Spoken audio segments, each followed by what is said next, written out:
Well, good evening, everyone. Welcome to another episode of After Hours in the STEM Center with Rance Bobo.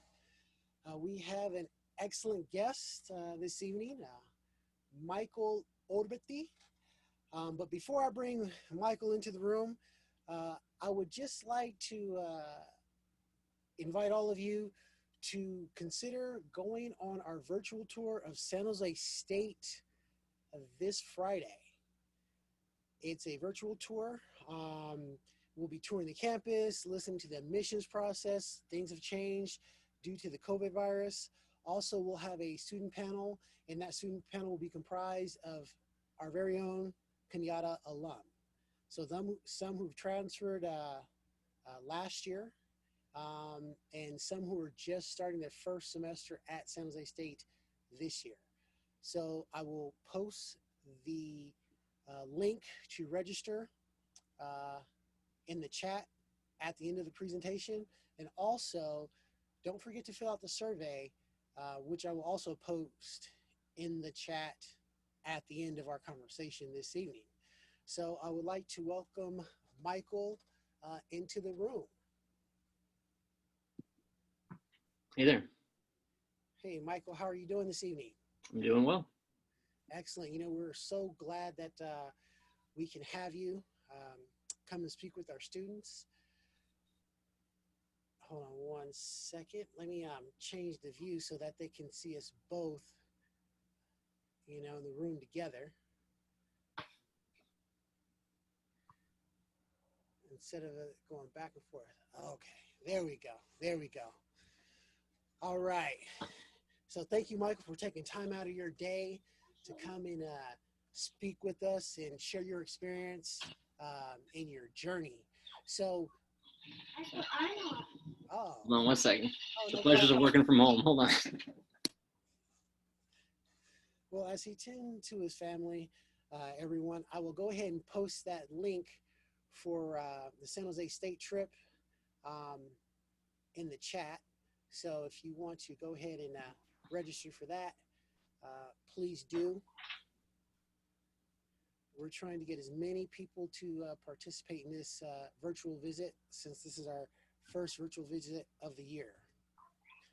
Okay, so Michael, how are you doing? How's the family? We're all hanging in there. Excellent, excellent. You know, we are living in some interesting times. Oh, sorry, I don't know why I put your name in the chat. So, all right. So, Michael, please share with us your academic journey. So, you know, from my understanding, you are a Bay Area native, correct? Yep. Born and raised here on the peninsula. Okay, okay. And then so your academic start, your academic journey, where did that begin? And I understand it was an interesting road. So go ahead and share that with our students. Yeah, I actually, school was never all that friendly to me.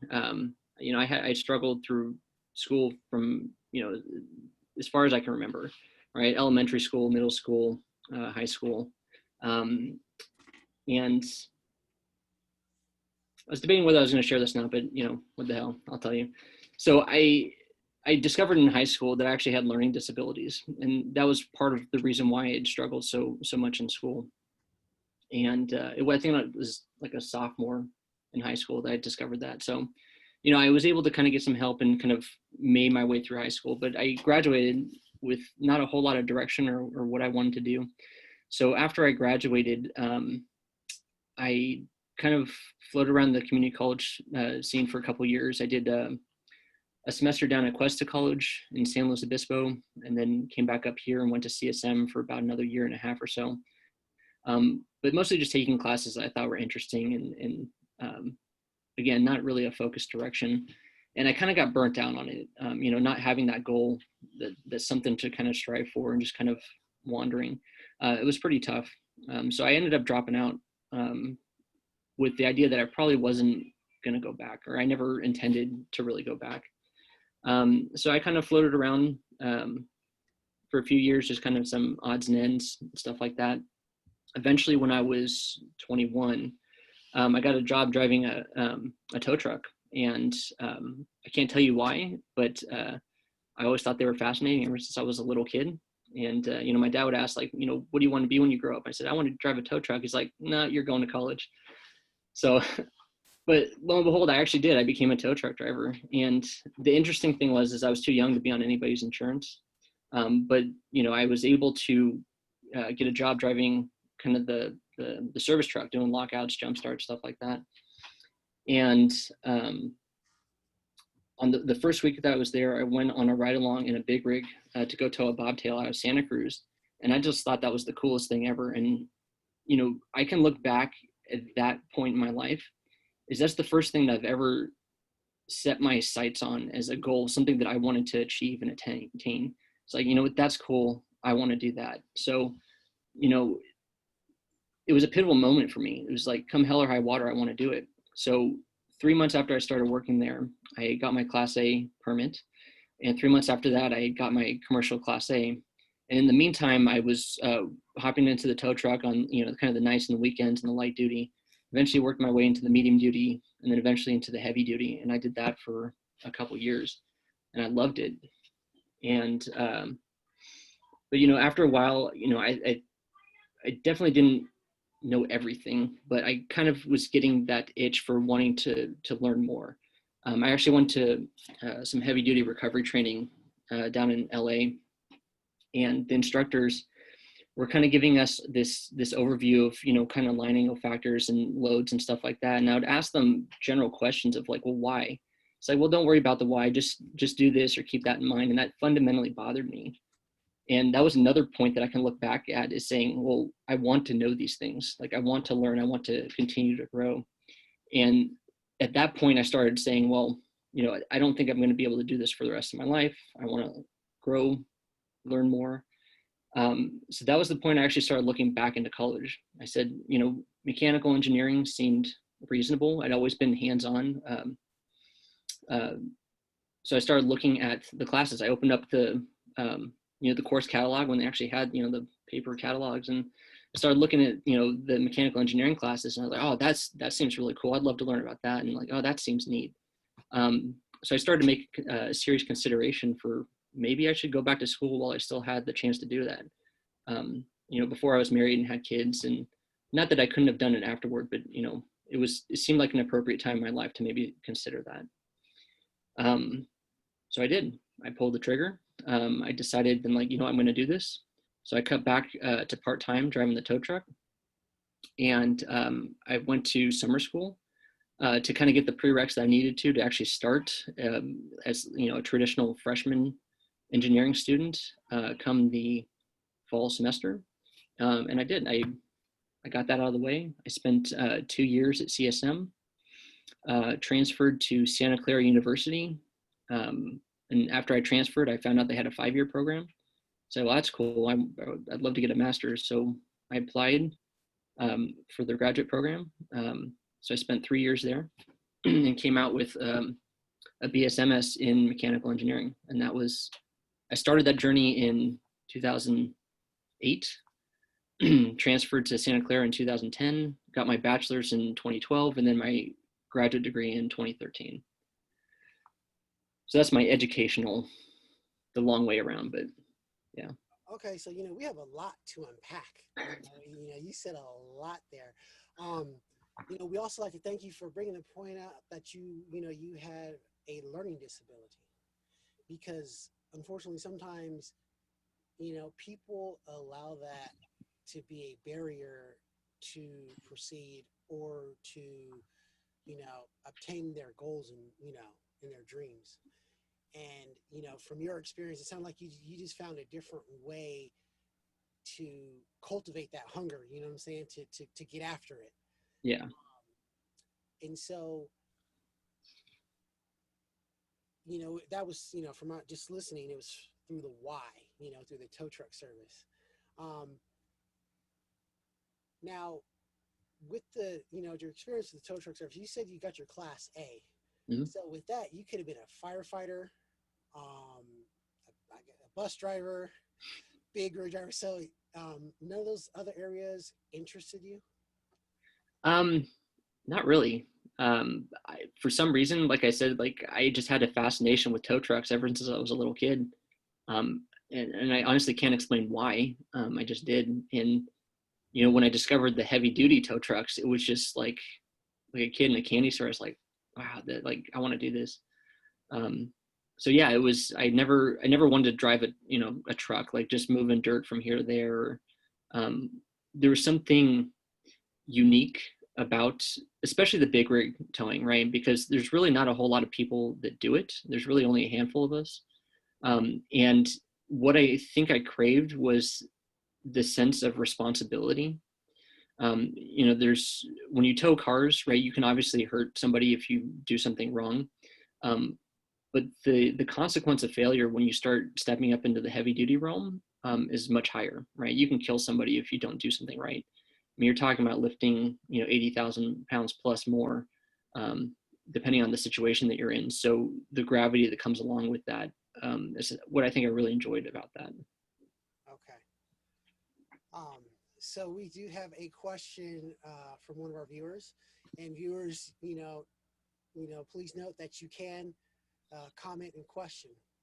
So, are you able to read the question? Yep, I could see Okay. this. So, for those of you who can't see the question, the question is, great journey. The suspense is killing me. Did you use your mechanical engineering degree in your tow truck world? And are you working for yourself or a company? So let's just look at the engineering in the tow truck world. Sure. Have you, since you have obtained your mechanical engineering degree, have you ever moonlighted in the tow truck world? Uh, yeah, so I didn't actually stop driving a truck until after graduate school. So I would go to school during the week and tow on the weekends, to kind of get me by. So I definitely had that journey through that process, and then shortly afterward. Um, so yeah, and I found ways to try to integrate it into that world.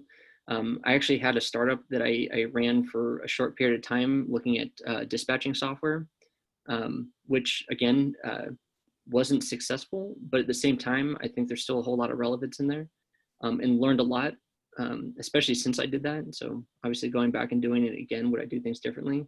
Yeah. um, but yeah, I found ways well,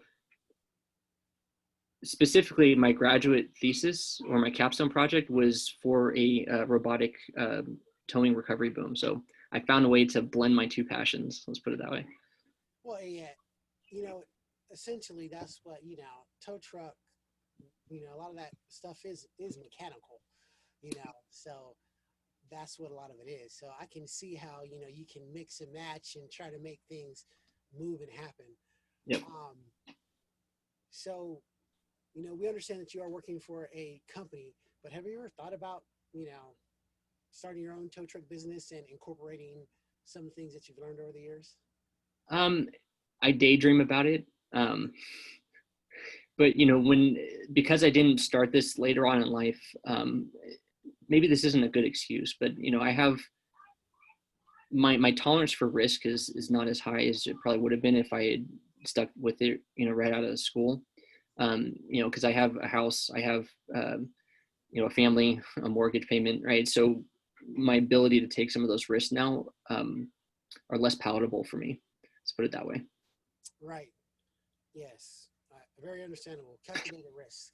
If it's Yep. you by yourself, if you didn't make it, you don't mind sleeping on someone else's couch. But having the wife and kids on someone else's couch, yeah, that just doesn't Yeah. work out too well. But the desire to want to do that, I mean, it was still there. I think everybody in my family has owned a business at one point or another. My dad still does. Um, so it's that part of it is definitely in my blood. So I like that aspect of it. But who knows? I got a pretty good gig going on right now, so we'll see. We'll see what happens with that. Okay. So now, you mentioned that you continue to work, in the tow industry through college. So did that leave any room for internships?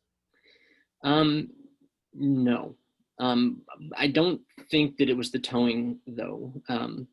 It was only until I think maybe recently that I became comfortable with the fact that when I was going through school, I was very focused, and I didn't want to waste time. I had this constant push, like I was behind the curve, right, compared to most of my peers, right, because I was older than most of them. So I constantly felt like I was playing catch up. So I wanted to get in, get out, get a job, and get to where I thought I should be for that point in time, in my life. So I did summer school. I maxed out on the number of classes I could take. So really wasn't worried about internships. I was worried about graduating. So that was kind of where my focus was at. Okay. Wow. So, I mean, listening to you just power through it. So your learning disability did not impede you doing That's it's an interesting question. It's definitely, it's just a different way of doing things. Like, and the way to look at it is that things that most people wouldn't necessarily have to struggle with are things that I do, and that's not necessarily good or bad. It's just the way it is, right? So learning how to compensate and deal with those is just something I had to learn how to do along the way. And when I was at CSM, um, it was tough, but I felt like I was doing okay. And then when I transferred, things, and I was concerned about things getting drastically more challenging. So at that point, I went through and enrolled in the Disability Resource Center at Santa Clara University, and got reasonable accommodations to be able to help support me in that journey. And that was really helpful. I think that helped. Um, yeah, that helped me out a lot. That's awesome. That's awesome because sometimes some people just like, no, I can deal with it. I can deal with it. And I always tell people, look, any accommodation, any services that, people are willing to offer you to make it, easier to get through it or to help you get through it, take advantage of it. Yeah, yeah. I mean, I wasn't trying to be a hero, right? Trying to, like, oh, I can tough it out. I mean, the only person I was really hurting was myself by not taking advantage of those things.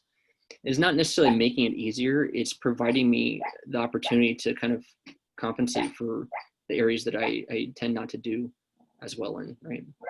Right. So we have another question from the viewer. Um, you know, while working, for the tow company, their attitude, was for you to just to do something, to just complete the job. But you said you had questions. So can you give us an example of what you were asking? Since it seems like, that inspired you or led you to pursue engineering. Yeah, so it wasn't my boss. It was actually the trainers for the training program that I was doing. So they were teaching us about line angle factors, how to hook up a load, using snatch blocks properly, mechanical advantage. Um, so like even in anybody who's been through a statics class, I mean, this is engineering statics. That's really what it is. So I was had questions about how do you determine, how much force is actually acting on a line depending on how you have the casualty rigged.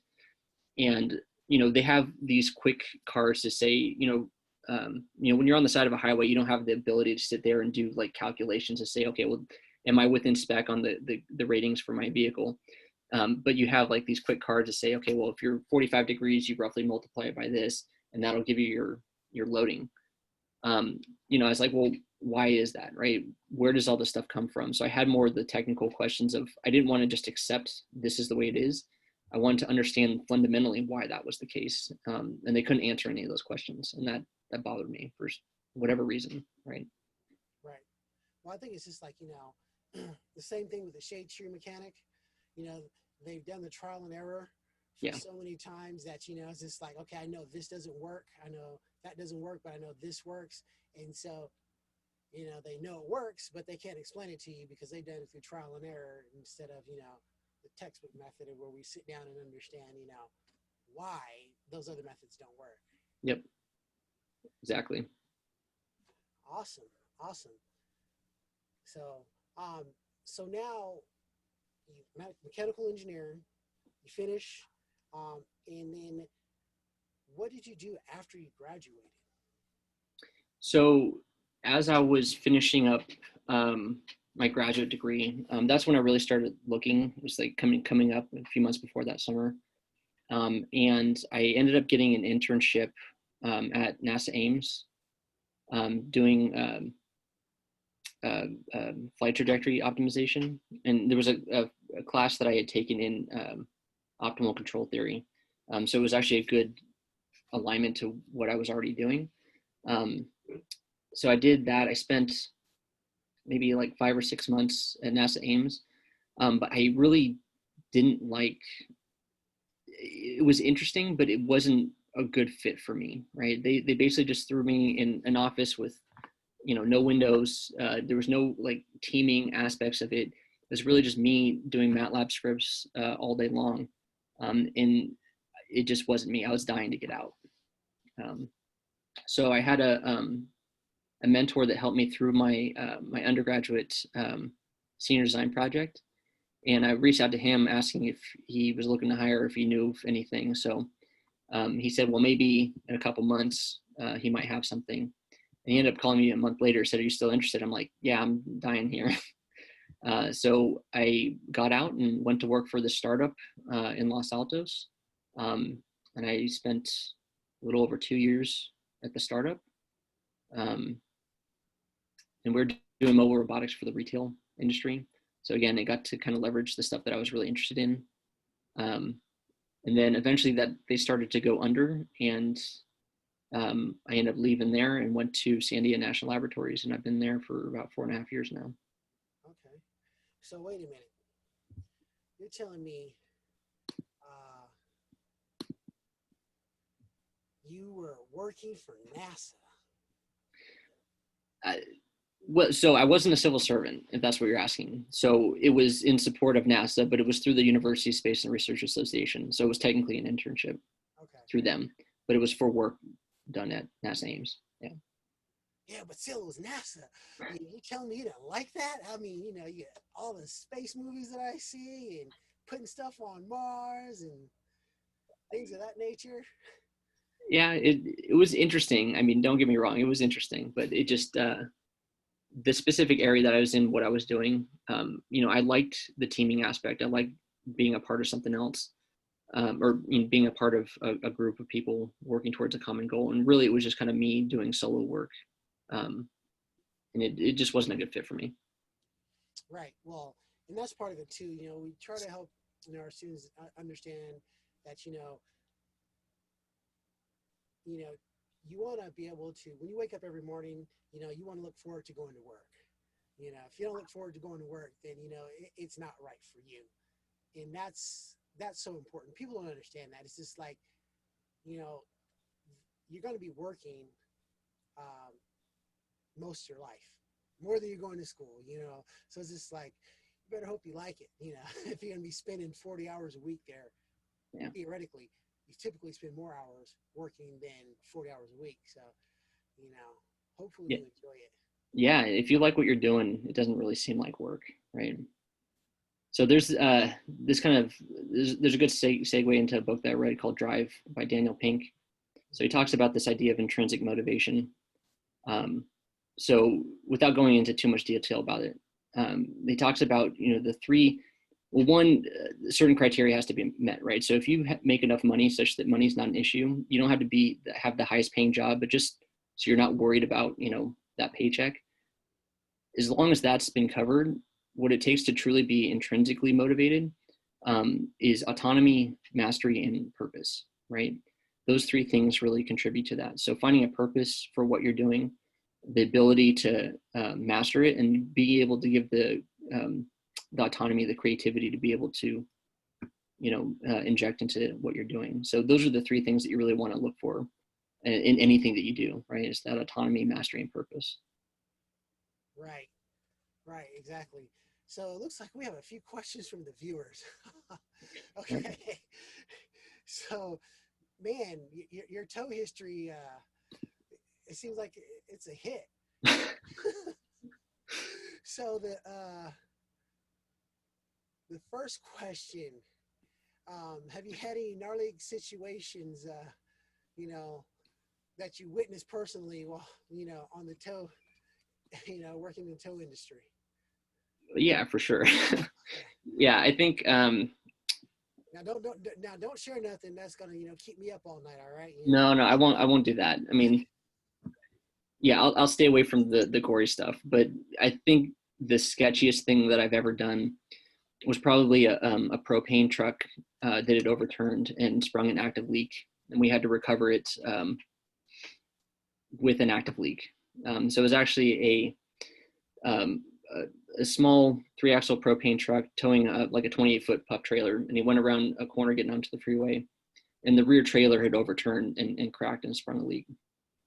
And I just remember, they put the fire department put an ice patch around it to try to slow the leak. But I was running point on this lift. So we had one person running airbags to help lift. We had 2 other people on trucks perpendicular to the casualty. And, I'm in control of this, right? Because I've got eyes on everything. So if something happens, right, I'm coordinating the lift. But I remember there was just this point where I stopped and I looked around, and there was this mist of fog all over the ground. I looked over, there was a firefighter in his full gear, and he had an air fuel meter that was just going crazy. And I just had that moment of like, wow, one spark here and this entire city block is gone, including me. So that was kind of a, eye-opening moment. It's probably one of the craziest things I've done. Oh man, yikes! That's Not to mention all the close calls just being on the side of the freeway, but that's everybody gets to experience that, unfortunately. wow. Yeah, that's pretty serious. Um, so now we have a question pertaining to. All right. So we have a question pertaining to your graduate program. Um, so did you start your family after you graduated from school or while you were going to school? So I actually met my wife, who was my girlfriend at the time, shortly after I started um, CSM, so that 2009 timeframe. So we were together, while I was going through college, and then after I graduated, we got married, and then about a year or two later, we had kids. Okay. Okay. And so how was your experience at Santa Clara University? Did you like the school and did you like the program? Absolutely. The only thing I didn't like was the tuition, but for me, I don't think I could have asked for anything more. I work really well in the small settings, being able to actually have that relationship and the communication with the teacher. Right, the thought of going to a really large school where you're like in a class of like 200 or 300 people, I don't think would have worked very well for me. So Santa Clara was great from that aspect of it. And I think the average class size was like 20 students. So my time there and going through that program, I loved it. I felt like, well, I thought that they prepared me really well. I don't think I've gone out in my work experience after that ever feeling unprepared or like I didn't know things. So it was a good experience, really good experience. Right. And so I mean, I know Santa Clara it's a small private, so probably College of San Mateo was, you know, bigger than Santa Clara University. It seemed like I mean, just campus at Santa Clara is relatively small compared to most four-year institutions. So that's Yeah, I mean, but even in the engineering program at CSM, it wasn't too big. So I don't think there was a big shift between CSM and Santa Clara. But the thought of going to, a very large institution would have been, I think, a culture shock for me. yeah, But it was actually a pretty smooth transition between the two of them. yeah, going like Cal or something like that, where Yeah, that would have been that would have been rough. yeah, That would have been rough. At least for me. Like I knew that about myself. That wasn't going to be a good fit. yeah, yeah. I mean, and that's when it comes to college selection or transfer schools. Students need to take that into consideration. Hmm.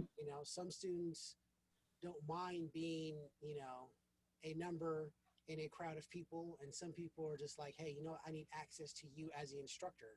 Yep. So, if I Yeah. can 10 to 20 people in a class. It's perfect. Yep. So another question from one of our viewers is, how often do you use on the job what you learned in college?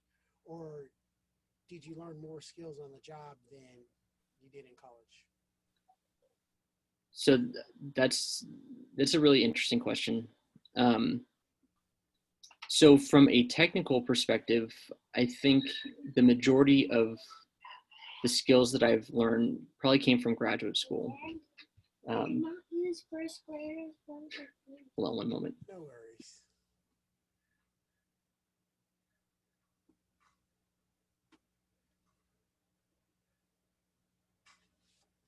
So if you guys are interested in going to San Jose State, the link is there.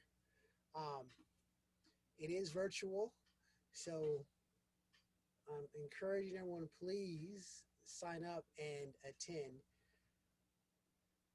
This is our first time doing something like this, so go ahead, register. Sorry about that. No, not a problem. You're doing this for us. Okay, so yeah, from a technical perspective, I think the majority of like the applied stuff, the stuff that I would actually use, came from graduate school. But the undergrad definitely gave you the foundational abilities to be able to do that. So especially from like an engineering degree, right? There's just so much stuff to learn that your undergraduate degree can really just kind of skim the surface on a lot of the stuff. As far as on the job training and stuff that I've learned along the way, that's been the majority of it. Because I got to say, it's there's so much out there, and engineering is just so broad. There's no way that you can learn everything in school, and especially the things that are important, depending on the job that you get into.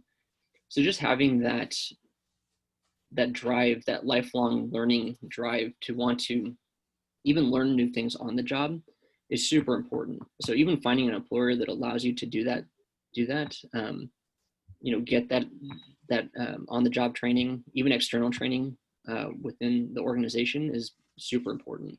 And I've been fortunate enough to have that along the way. So I've taken the ownership to want to actually go out and do that. And that's been super helpful. So I've learned a lot of stuff outside my formal education. Okay, awesome. So we have another question from the viewers. So, the question. So we'll answer the question when he gets back. This is a part of the adventures of working from home. I'm pretty sure that some of you might be experiencing some of the same things that Michael may be experiencing. Okay, good.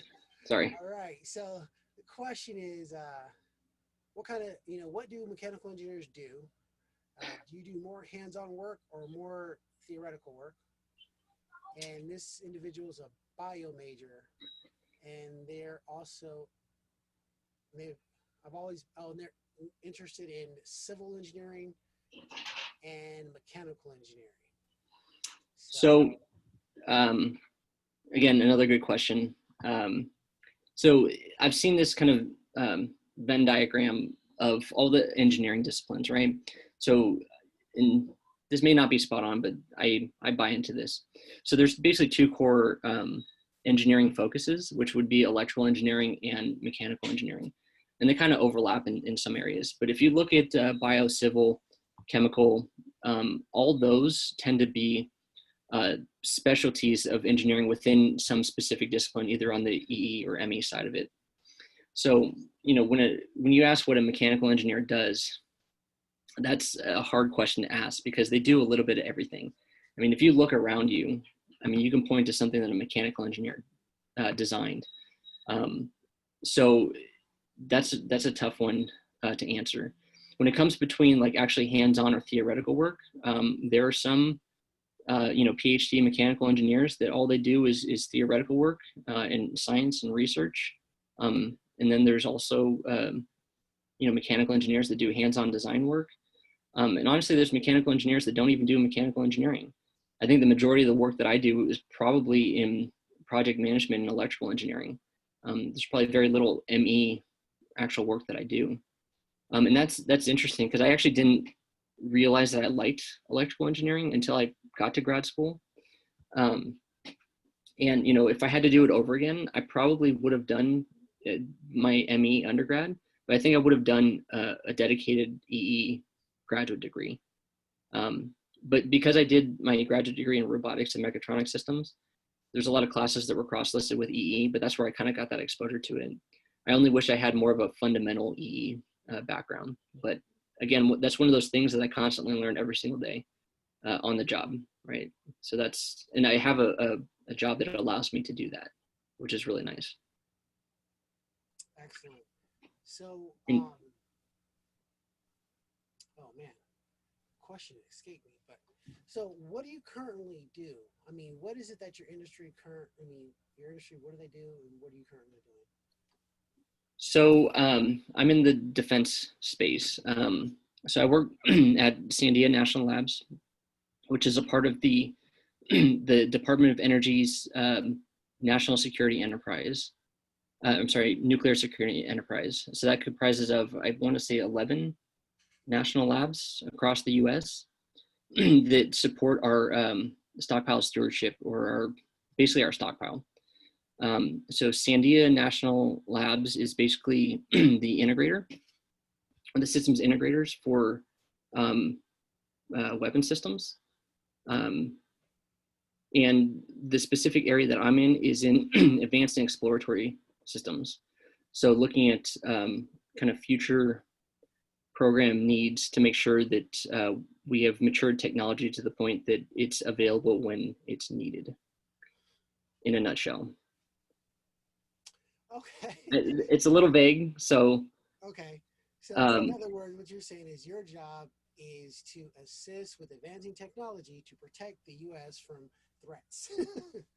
yeah, specifically for nuclear deterrence, right? So the way this kind of works is, I'm sure a lot of people have heard of Lawrence Livermore Laboratories or Los Alamos Laboratories. They are the physics laboratories, so they um, are in charge of kind of the blinding white flash, and then Sandia is in charge of actually weaponizing that. So we control and develop all of that side of nuclear weapons. Wow. Now that's interesting. But so Sandia is actually a Department of Energy lab. So nuclear deterrence is only about 50% of what we do, right? So we have areas in bio research, we have areas in renewable energy. The CRF, so the Combustion Research Facility, is out of our California location. So most of the technology that you see in vehicles today probably came through the CRF, and that's probably where some of the theoretical work that mechanical engineers do is in the CRF. But yeah, we have our hands in a lot of different things. Oh But wow. again, for me, the big one is the purpose, right? So when I was talking about autonomy, mastering purpose before, I always had a desire to become a police officer, and obviously my life didn't take me in that direction, but the drive to want to do that was because I really enjoy helping other people. I love that aspect of it, right? Being in service to other people. So I thought that working at Sandia was kind of my way of still being able to do that, only in an engineering context, right? The stuff that we do matters, right? It matters to keep our country and our people safe. So there's an immense amount of purpose involved in the work that I do that's really important to me. Right. Um, and still a firefighter didn't, No, never occurred to me. yeah, I'm just thinking because of Class A. Like, Yeah. Once you got the Class A, is for the most part, it's golden to become a firefighter. Yeah. Yeah. Okay. Cool. Wow. That now your job surprised me. I was thinking, it had something to do with heavy machinery or something like that. Okay, on the defense side, that's pretty interesting. Um, so with that, uh, you said you manage electrical engineers. Um, did you ever do anything on the mechanical side? with that company? Yeah. So so when I was, where was I? I think I was still in graduate school. There was a COSD event. So that's a career opportunities for students with disabilities. And this was down in LA. And I just so happened to be seated at a table with a recruiter from Sandia, Albuquerque, which is basically where our headquarters is. And that was my first exposure to Sandia. I had no idea that it existed before, but she was telling me a little bit about what they do. I'm like, wow, that sounds awesome. I would love to be a part of something like that, right? And be able to contribute to that. And from that point forward, I'd been fascinated with, again, there's only so much that you can actually learn about Sandia from the outside, which makes things a little difficult. But my desire to want to work there was always there. So after I graduated, I'd been applying there for years and years, but it was kind of like radio silence. And when I was working at my startup, and they started to kind of turn down, all of a sudden I got an email seemingly out of nowhere for an interview at Sandia. And I had applied to so many different positions that honestly I didn't even know what the position was for. But I was like, yes, whatever it is, like, yes, I want to do it. Um, so I ended up getting my foot in the door, and I got into a department that did what's called H gear and telemetry systems. And H gear is like handling systems. So anything that touches a nuclear weapon, right, there's a lot of care that goes into designing those things, whether it's lifting gear, handling gear, containers, anything like that. So that was the department that did that. But that was a purely mechanical department, right? And shortly after I got in there, I realized, like, this is not what I want to be doing. Like, I can't just do pure mechanical work. I like the systems side of things, the systems integration, the electrical side of it. And the nice thing was is that they were kind of partnered with the telemetry department. So I sat down and had a conversation with my manager saying, like, this isn't really a good fit for me. And she's like, cool. She picked me up and she put me into telemetry, and it was a perfect fit. I loved it. Um, and I did that for, I think, 3 years. And then I took on an acting management position. And then I just transitioned into advanced and exploratory systems. Okay. You said you sat down and you had this, discussion with your manager about, hey, this is not for me. Um, how important is that for, you know, for someone to self advocate, because sometimes people they just deal with it. So nobody's going to do it for you, right?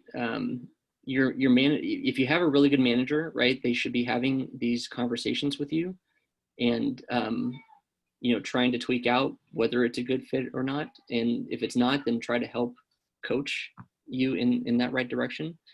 Um, but there's actually the odds are against you there. The odds of you are against you actually getting a really good manager. And I can point to some statistics for that. Um, but that to be said is that, nobody's going to do it for you. You have to be able to figure out, what you want. And I should say that is, finding what you want is probably less important than finding what you don't want, right? Knowing what you don't want to do is actually, in my opinion, far more important. Because I knew that the pure mechanical work is just not what I wanted to do. Like, I could do a million different other things, but that's not what I wanted to do. So I could shy away from that. But yeah, you have to advocate for yourself. You got to do it. Right. And I remember reading this quote, years ago. It says, people don't leave companies, they leave managers. Mm-hmm. Yeah. People like working for certain companies, they like what they do. But if there is a bad manager or an unreasonable manager, then, that's where, turnover comes. It's just Yep. like, I can't work with that individual. Absolutely. So let me ask you this question, because you worked for NASA, which was, you did an internship at NASA, which was a government job. Sandia is another government job, and then the startup was a private. Mm-hmm. So can you explain the difference between the work environments, how things happen, I want to say operationally, between the two? I mean, of course, typically you hear on the private side, you tend to get more money.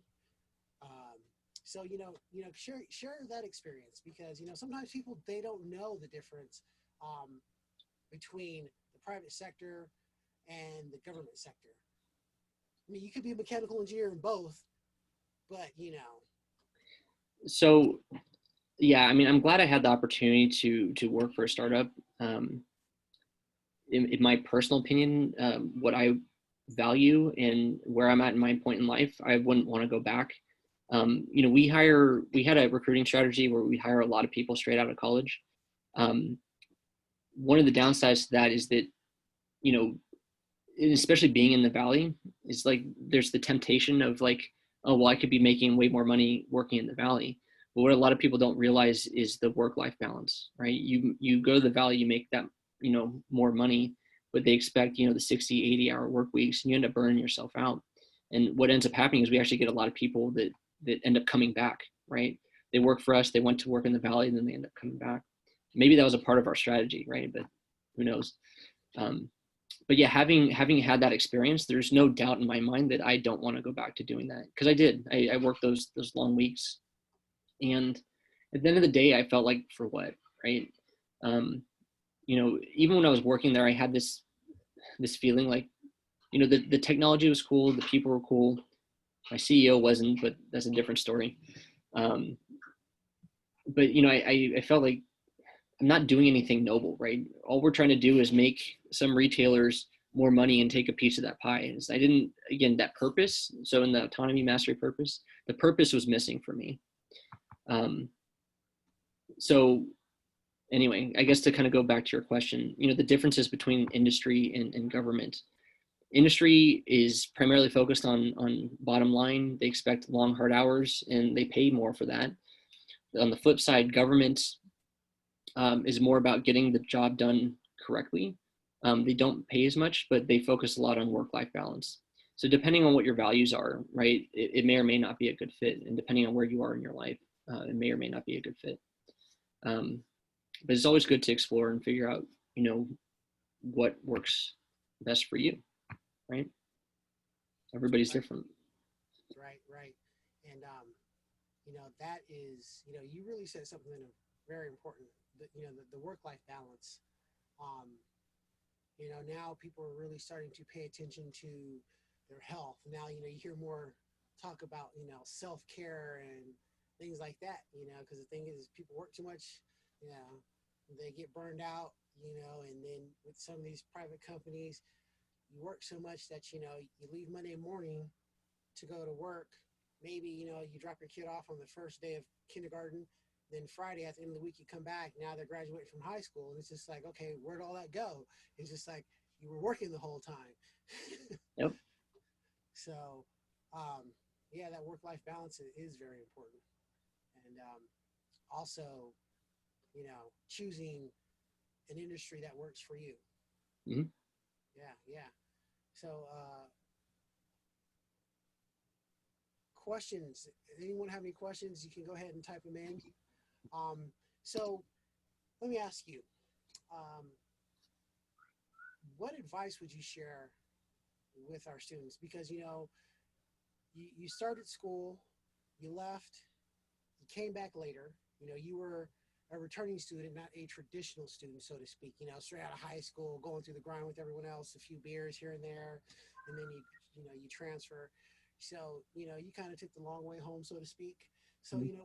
What advice would you give our students?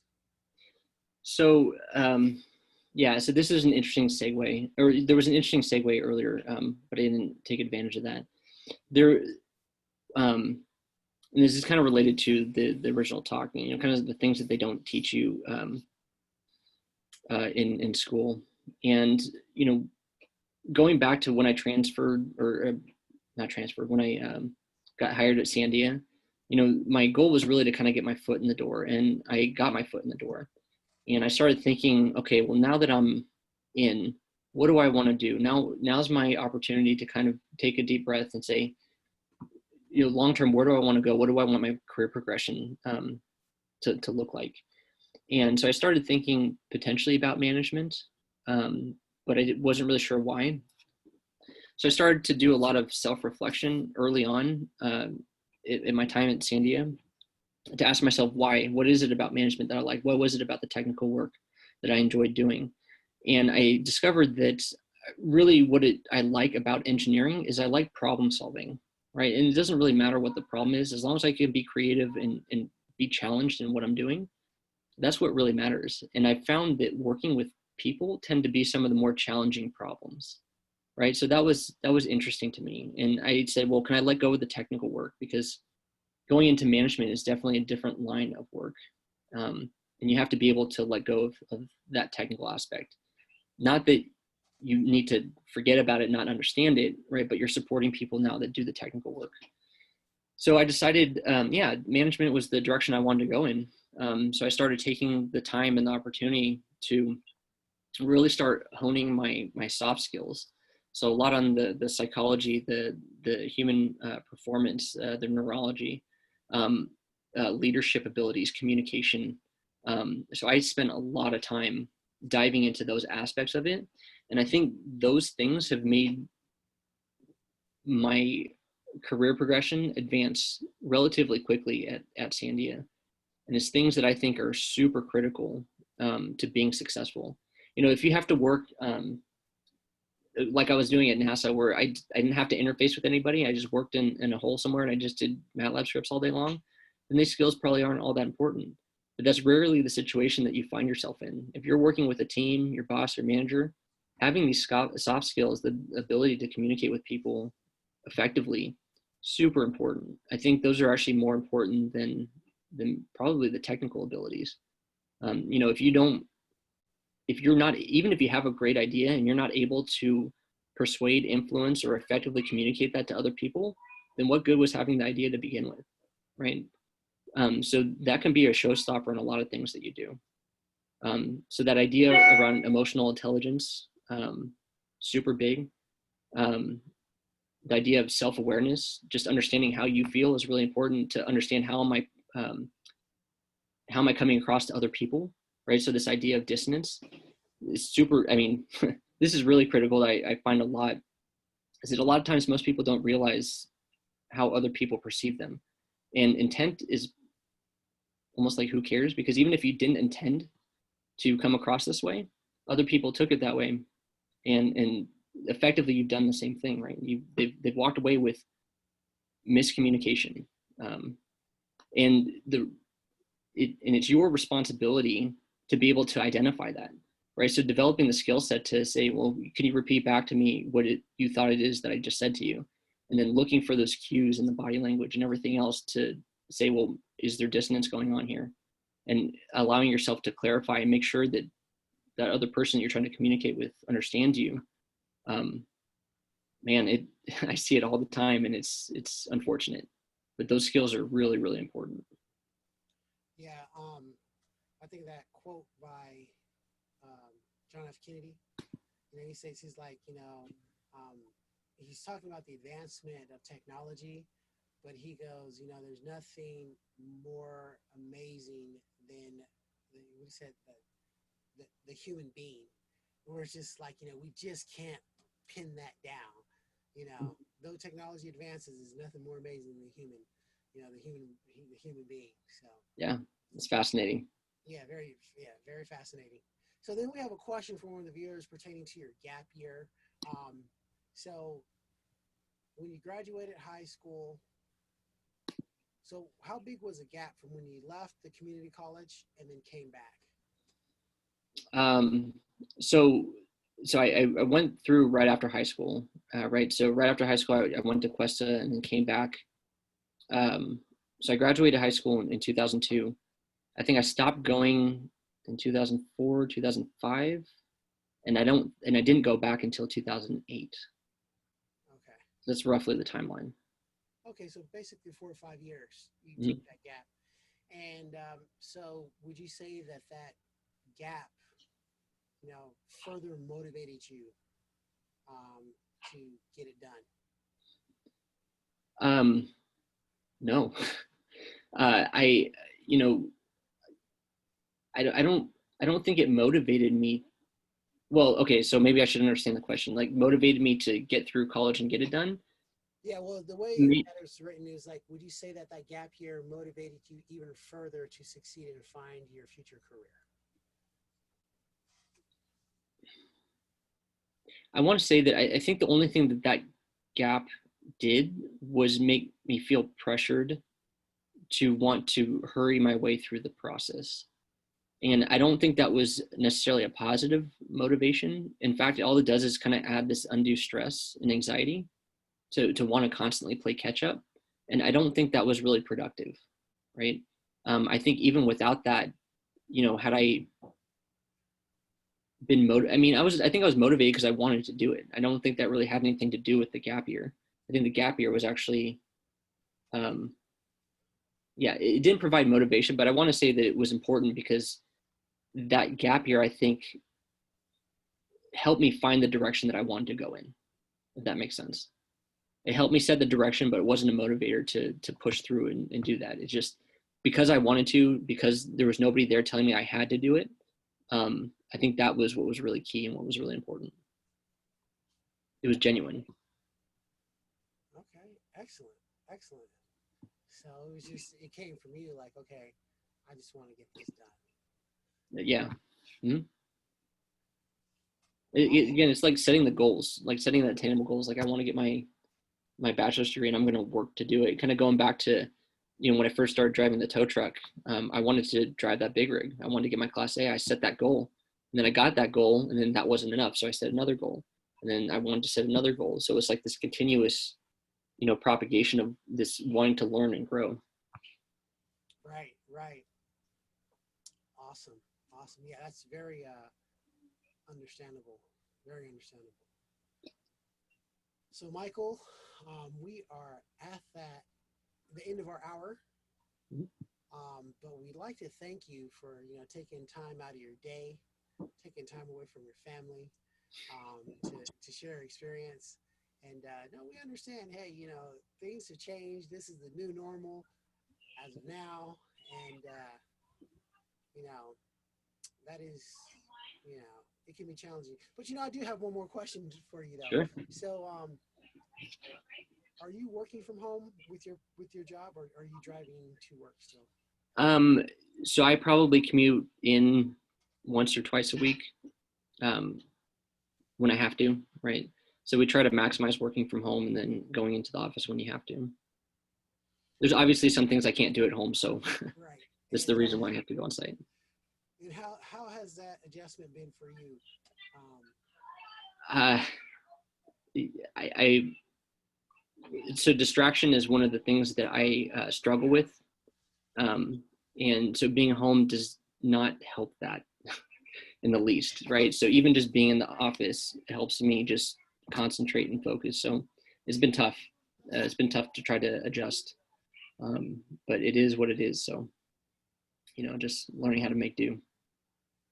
right. And we do understand, like, some of our students are, facing the same issue. The campus, that was like, their place for them to go focus, take care of business. But then, you're at a home, you're at home. And then so people were like, oh, great, you're home. So now we have access to you, or something. Yeah.